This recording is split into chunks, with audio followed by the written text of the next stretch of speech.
in the time it takes you to blink.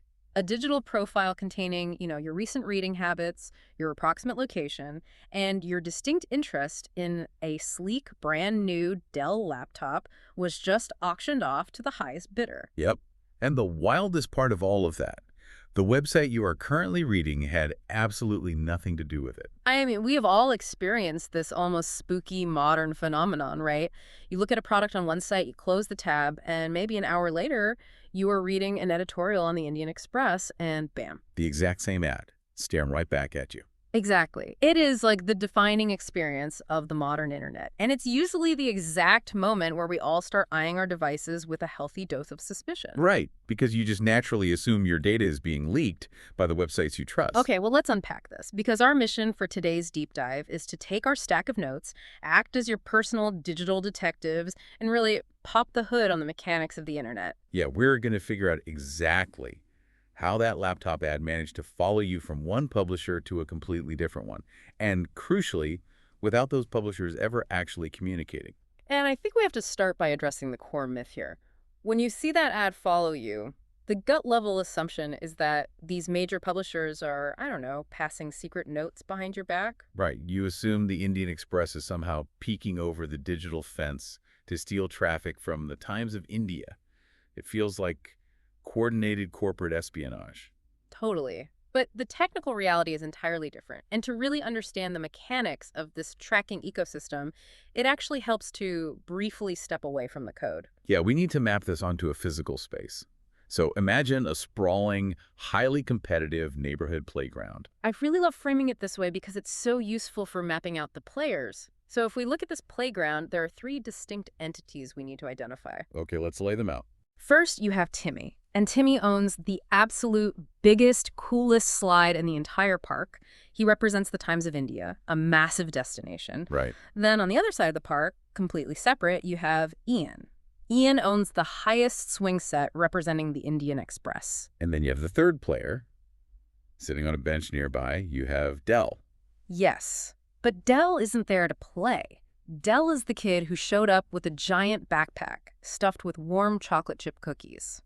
Dell represents the advertiser. Which gives us the fundamental architecture of the web, The destinations, which are the slide and the swings, and the advertiser who has a product to offer the visitors. But if I look at the actual business models of the Times of India and the Indian Express, Timmy and Ian are fierce rivals. Oh, absolutely. They're competing for the limited attention of the kids at the park. Timmy wants everyone on his slide, and Ian wants everyone on his swings. Right. They don't share their toys. No, and they certainly don't share their proprietary audience data, so the idea that they are teaming up to track you across the park, it just defies basic business logic. And what's fascinating here is that this strict rivalry you just outlined, that is exactly why the spying websites theory is technically inaccurate. So they aren't talking to each other at all. Not at all. The websites Timmy and Ian are essentially just the playground equipment. They're heavily siloed. The slide's infrastructure does not communicate with the swing set's infrastructure. So the real mechanism of how that ad follows you isn't happening between the pieces of equipment. Exactly. It is happening entirely between the advertiser and you, the visitor.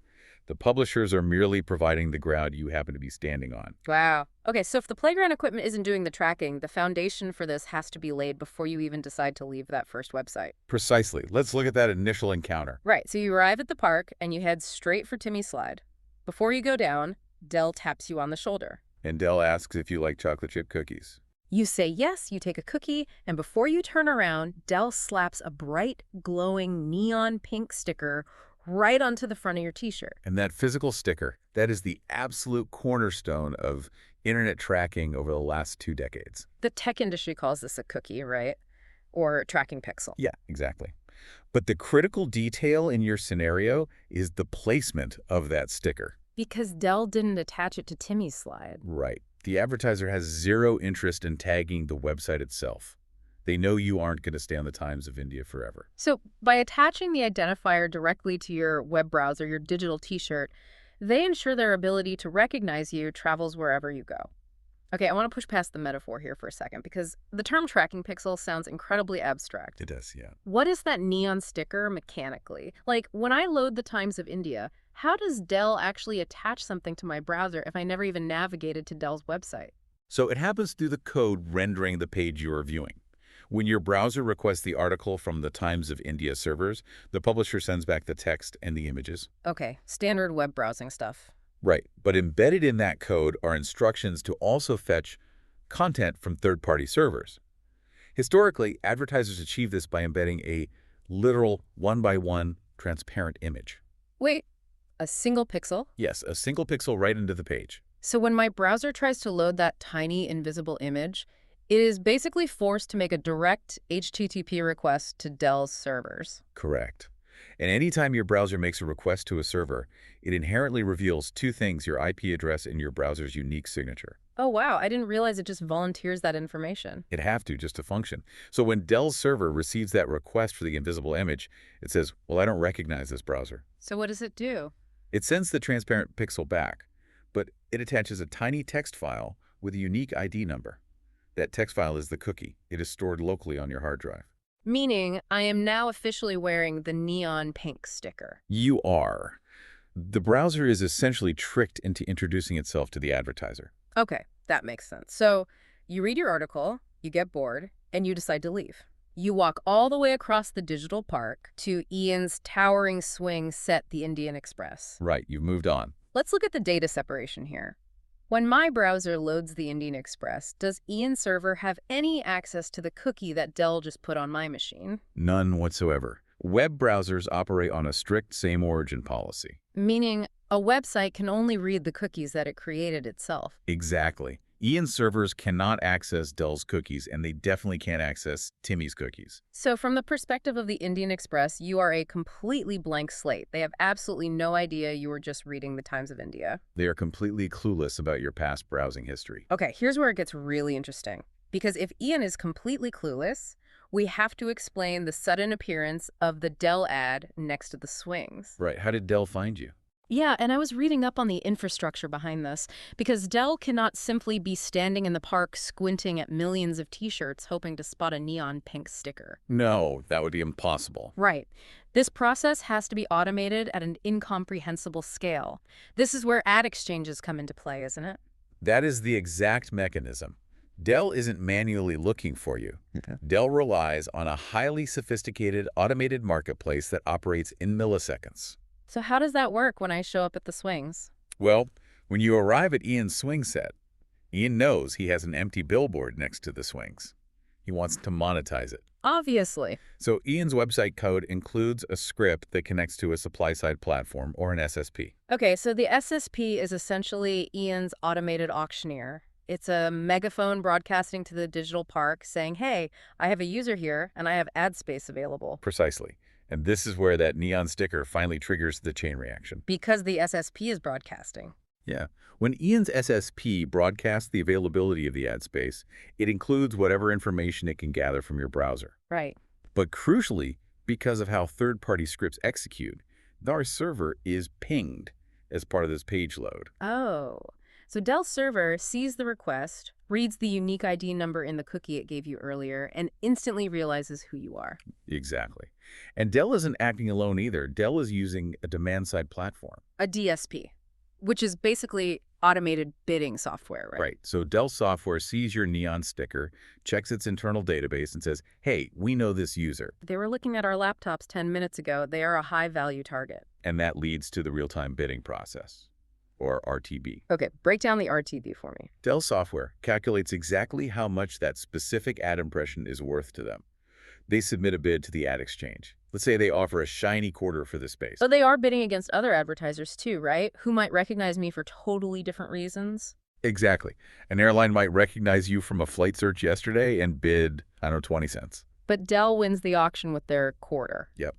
Dell wins, their ad is transmitted to the space next to the swings, and it renders on your screen.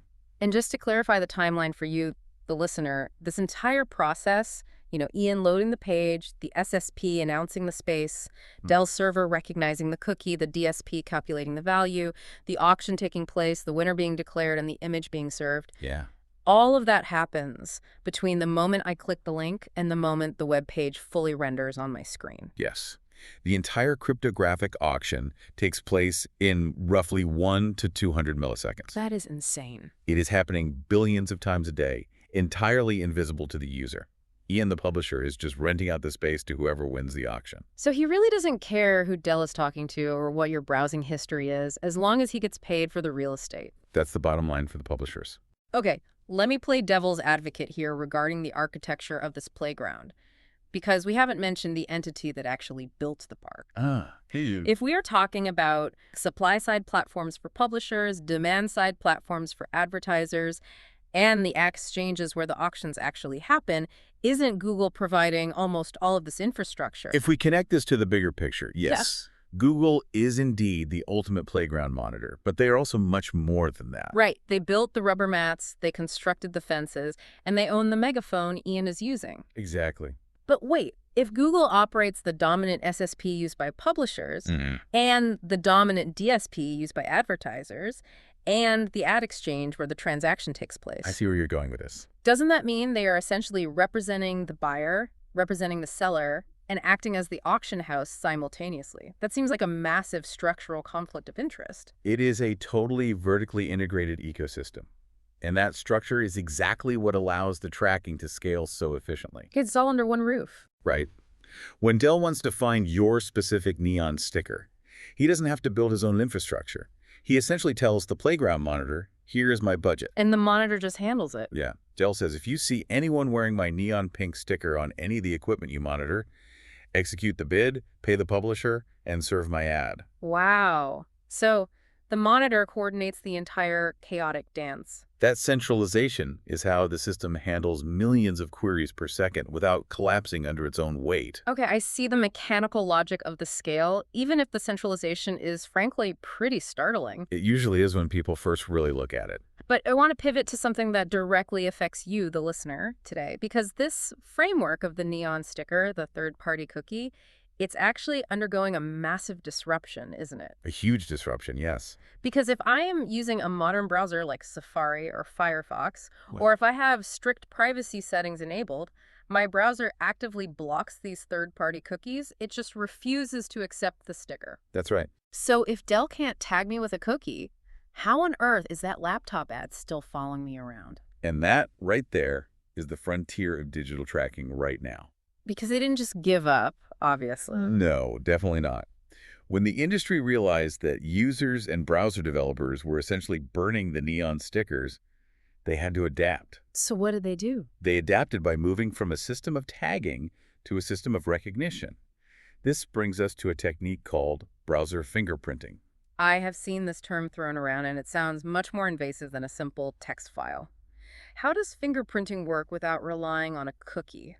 Think about it this way. Instead of Dell putting a sticker on your shirt, Dell pulls out a notebook and writes down highly specific details about your physical appearance. Okay, so it's not adding anything to me, it's just observing me. Exactly. Your browser, just by connecting to a server, naturally volunteers a massive amount of technical telemetry just to ensure the website renders correctly. Telemetry, what? I mean, I assume my IP address and the type of browser I'm using, but that applies to millions of people. Oh, it goes much deeper than that. Your browser reveals your exact screen resolution, the specific operating system you are running, and your time zone. Okay, still feels somewhat generic, though. Sure, but it also reveals the exact list of fonts installed on your machine. Wait, really? Yes. It reveals information about your graphics card to process visual elements. It can even reveal your device's current battery level. Hold on a second.